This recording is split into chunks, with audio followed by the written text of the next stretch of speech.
Hello नमस्कार दोस्तों, कैसे हैं आप सभी। एक बार फिर से आप सभी का स्वागत है आपके अपने YouTube चैनल प्रॉफिट स्टडी में। तो आज के इस वीडियो में बात करने वाले हैं रेलवे ग्रुप डी नई भर्ती 2024 के अंतर्गत। आप सभी को पता है कि मिनिस्ट्री ऑफ रेलवे की तरफ से रेलवे ऑफिशियली कैलेंडर, इसके साथ साथ रेलवे असिस्मेंट वैकेंसी का पूरा जो टेबल है वो जारी कर दिया गया है और उसके अकॉर्डिंग यहाँ पे अक्टूबर में आपका रेलवे ग्रुप डी की भर्ती देखने को मिलती है, जिसमें सबसे ज्यादा कैंडिडेट का कंफ्यूजन है, सबसे ज्यादा कैंडिडेट का सवाल है तो रेलवे ग्रुप डी भर्ती को लेकर यहां पे क्रिएट हो रहा।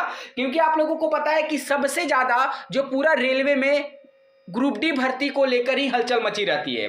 वो ऐसा इसलिए क्योंकि सबसे ज्यादा वैकेंसी आपका ग्रुप डी का आता है और सबसे ज्यादा जो प्रमोशन रिगार्डिंग होता है ग्रुप डी का होता है। सबसे ज्यादा जो कैंडिडेट रिजाइन करते हैं ग्रुप डी में करते हैं। सबसे ज्यादा जो मेडिकल का क्राइटेरिया का इशू रहता है ग्रुप डी में रहता है। तो ऑलमोस्ट अगर देखा जाए तो पूरा रेलवे में, मिनिस्ट्री ऑफ रेलवे में ग्रुप डी का पोस्ट को लेकर यहाँ पे सबसे ज्यादा हलचल जो है मचा रहता है। चाहे वो जीडीसी के माध्यम से, वो आप लोगों को पता है कि लेवल 1 पोस्ट जो ग्रुप डी है वो सबसे निचले स्तर की वैकेंसी आती है, मतलब इससे छोटा कोई पोस्ट और रेलवे में नहीं होता है। इससे जो भी कर्मचारी प्रमोट होते हैं जीडीसी के माध्यम से, जिनका यहाँ पे प्रमोशन होता है, वो लेवल 1 से ही अपर पोस्ट में जाते हैं। लेवल 2 लेवल 3 करके उनका जो लेवल है वो बढ़ते जाता है। मतलब लास्ट एंड की बात करें कि हर स्थिति में लेवल 1 का पोस्ट यहाँ पे खाली होते जाता है, जिसके बारे में आज के इस वीडियो में बात करेंगे। तो आज देखेंगे कि आईटीआई बेसिस पे कितने पोस्ट हैं, सीसीए बेसिस पे कितने पोस्ट हैं और नॉन आईटीआई जिसमें 10th वाले कैंडिडेट फॉर्म अप्लाई करेंगे उस बिहाफ पे कितने पोस्ट यहां पे रिलीज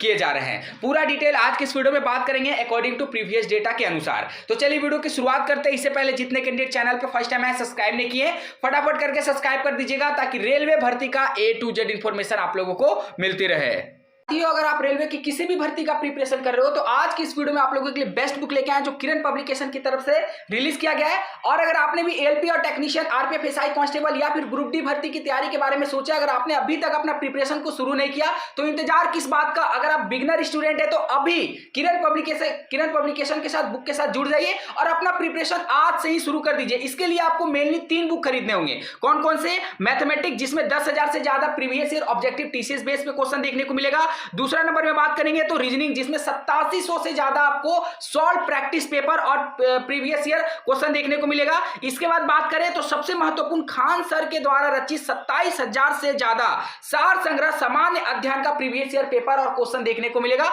ये 3 बुक के साथ आप अपनी प्रिपरेशन को स्टार्ट करिए और दिन प्रतिदिन अपनी प्रिपरेशन को स्ट्रांग बनाइए ताकि आने वाला जो भर्ती है और जिस भर्ती के बारे में आपने सोचा है, फॉर्म अप्लाई किया, उसमें अपना एक सीट पक्का कर सके। इस बुक को खरीदने के लिए डिस्क्रिप्शन में आपको लिंक मिलेगा, नहीं तो नियरेस्ट बुक स्टोर पे जाके इस बुक को परचेस कर सकते हो। साथियों, आप लोगों को पता है कि रेलवे का प्रीवियस 2 भर्ती कब कब आया था? 2018 में, और उसके बाद तुरंत आपका नेक्स्ट ईयर 2019 में 1 लाख से ज्यादा पद पर यहाँ पे भर्ती आया। तो ये आपका आरआरसी 1/2019 का डेटा से हम यहाँ पे एनालिसिस करेंगे कि पर्टिकुलर किस क्वालिफिकेशन में कितना कितना पोस्ट आप लोगों को रेलवे देने वाला है। सबसे पहले हम आपको ये बता देते हैं कि 2019 में टोटल यहाँ पे 17 तरह का पोस्ट देखने को मिला था। कितना? 17 तरह का पोस्ट जो है वो रेलवे की तरफ से रिलीज किया गया था जब 1,03,000 से ज्यादा पद पर आया था। आपका सबसे बड़ा सवाल होगा कि सर इस बार कितना पद पर भर्ती आ सकता है? तो देखिए, पहले यह अनुमानित लगाया जा रहा था कि 30,000 के आसपास भर्ती आएगा पहले,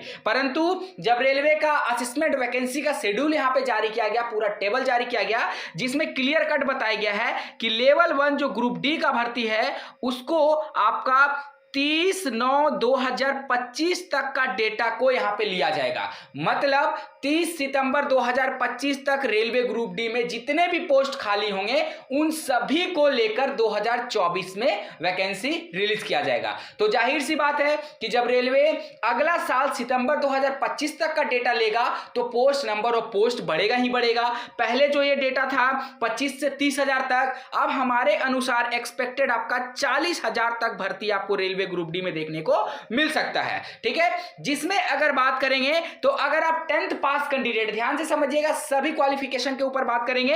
अगर आप 10th पास कैंडिडेट हैं तो आपको सिर्फ और सिर्फ यहां पे 3 पोस्ट पर क्वालिफिकेशन के आधार पे आपको मौका मिलेगा, क्योंकि रेलवे कह दिया है कि जो आपका लेवल 1 का भर्ती है वो पूरा का पूरा टेक्निकल भर्ती आ रहा है, इसीलिए इसमें आईटीआई और सीसीए वालों को जो प्राथमिकता मिल रहा था वो पहले से मिलेगा। अब 10th वालों के लिए सारा पोस्ट यहां पे नहीं होगा। तो आपका सवाल हो सकता है कि आईटीआई बेसिस पे कौन कौन सा पोस्ट आएगा? तो देखिए आईटीआई बेसिस पे सबसे पहला पोस्ट आपका निकल के आ रहा सीरियल नंबर 4 में असिस्टेंट डिपो, जो आपका स्टोर का पोस्ट होता है, C1 मेडिकल स्टैंडर्ड इसमें मांगा जाता है। इसमें आपका जो डिपार्टमेंट रहता है स्टोर का डिपार्टमेंट रहता है। नेक्स्ट डिपार्टमेंट आ रहा असिस्टेंट पॉइंटमैन, ये पोस्ट आपके लिए आ रहा है जो 10th वालों के लिए ट्रैफिक डिपार्टमेंट के अंतर्गत आता है। A2 मेडिकल, सबसे ज्यादा हार्ड मेडिकल आपको इसमें मांगा जाता है पॉइंट्समैन के अंतर्गत। नेक्स्ट हमारा जो आ रहा है आपका हॉस्पिटल असिस्टेंट, इसमें आपका मेडिकल डिपार्टमेंट है और C1 कैटेगरी इसमें मेडिकल मांगा जाता है। तो बेसिकली आपका 10th वालों में दो ऐसा पोस्ट है जिसमें C1 मेडिकल मांगा जाता है और एक पॉइंट्समैन के लिए A2 मेडिकल मांगा जाता है। तो यही पोस्ट, सिर्फ 3 ही ऐसा पोस्ट है जिसपे सिर्फ 10th पास वाले कैंडिडेट फॉर्म को अप्लाई कर सकते हैं। ठीक है, तो जाहिर सी बात है कि आप लोगों के लिए यहां पे कंपटीशन ज्यादा रहेगा। अब बात करते हैं कि अगर यहां पे टोटल 40,000 भर्ती आएगी तो आप लोगों के लिए कितना सीट आएगा। तो 10th पास वालों के लिए जो भर्ती निकल के आएगी टोटल वैकेंसी का, ठीक है, 100% वैकेंसी का जो आपका पार्ट बाय डिवाइड होगा वो 10th वालों के लिए वो उनको मिलेगा सिर्फ और सिर्फ 15%।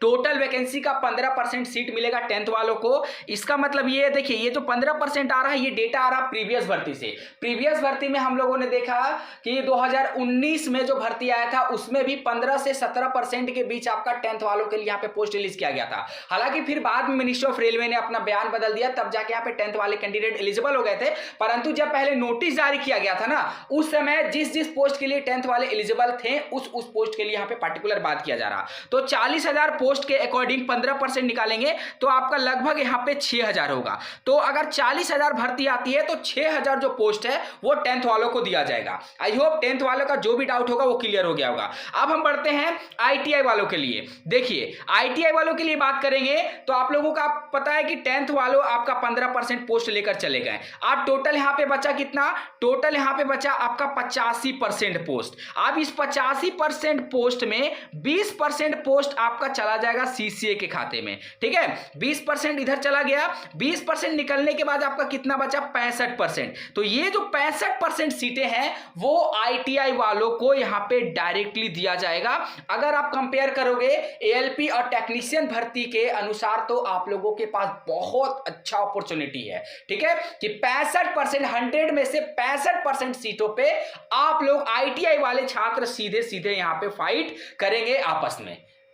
बहुत अच्छा गोल्डन अपॉर्चुनिटी आप लोगों का। सीसीए के बारे में बात करेंगे बाद में, पहले यहां पे जो आईटीआई बेसिस पे यहां पे जो 65% सीटें निकल के आ रही है उसके बारे में एकदम आप लोग अच्छे से यहां पे समझने का प्रयास करिए। अब देखिए 65% सीटें, 40,000 का सीधा आप क्या करिए, 65% आपको निकाल देना है तो यहां पे आपका आ जाएगा 26,000। तो अगर 40,000 भर्ती आती है तो 26,000 आप लोगों को यहां पे सीट मिलेगा आईटीआई वाले छात्रों के लिए। ठीक है, अब बात करते हैं सीसीए के लिए। तो सीसीए का आप लोगों को पता है कि 20% का कोटा आप लोगों को दिया जाता है। तो 40,000 भर्ती का आप सीधा यहां पे 20% अगर आप निकालोगे तो आपके खाते में 8,000 डाला जाएगा। 8,000 डायरेक्टली आपको सीसीए वालों को दिया जाएगा। ठीक है, सीसीए वाले में कोई भी 10th वाला कोई फॉर्म नहीं भर सकता है, आईटीआई वाला कोई फॉर्म नहीं भर सकता है। सीसीए मतलब सिर्फ वैसे कैंडिडेट जो रेलवे से अप्रेंटिसशिप किए हैं वही कैंडिडेट इन 8,000 सीटों के लिए फॉर्म भरेंगे। ठीक है, तो ये अभी पूरा सिनेरियो निकल के आ रहा था क्योंकि बहुत सारे कैंडिडेट का लगातार माइंड में कंफ्यूजन क्रिएशन जो है बना हुआ है कि सर क्या होगा, कैसे होगा, कितनी भर्तियां आएगी, कितनी भर्तियां नहीं आएगी। तो अकॉर्डिंग टू प्रीवियस डेटा, पिछले साल के डेटा के अकॉर्डिंग यहाँ पे अगर आप 40,000 भर्ती आती है तो आपके 10th वालों के लिए, आईटीआई वालों के लिए और यहाँ पे सीसीए वालों के लिए जो आप नंबर ऑफ पोस्ट था 8,000 और आईटीआई वालों के लिए आपका 26,000 और 10th वालों के लिए 6,000। ये टोटल जो पोस्ट का सिनेरियो है यहाँ पे आप लोगों के लिए डिवाइड करके बता दिया गया है कि 40,000 भर्ती आती है तो। और मुझे पूरा उम्मीद है कि लगभग 35 से 40,000 भर्ती इस बार ग्रुप डी में आपको देखने को मिलेगा ही मिलेगा। ठीक है, बाकी अगर इससे रिलेटेड आपके मन में कोई सवाल है, कोई डाउट है तो हमें कमेंट सेक्शन में मेंशन करके जरूर बताइएगा। आज के लिए इतना ही, फिर से मिलेंगे आपसे नई भर्ती नई जानकारी के साथ। तब तक के लिए जय हिंद, जय भारत।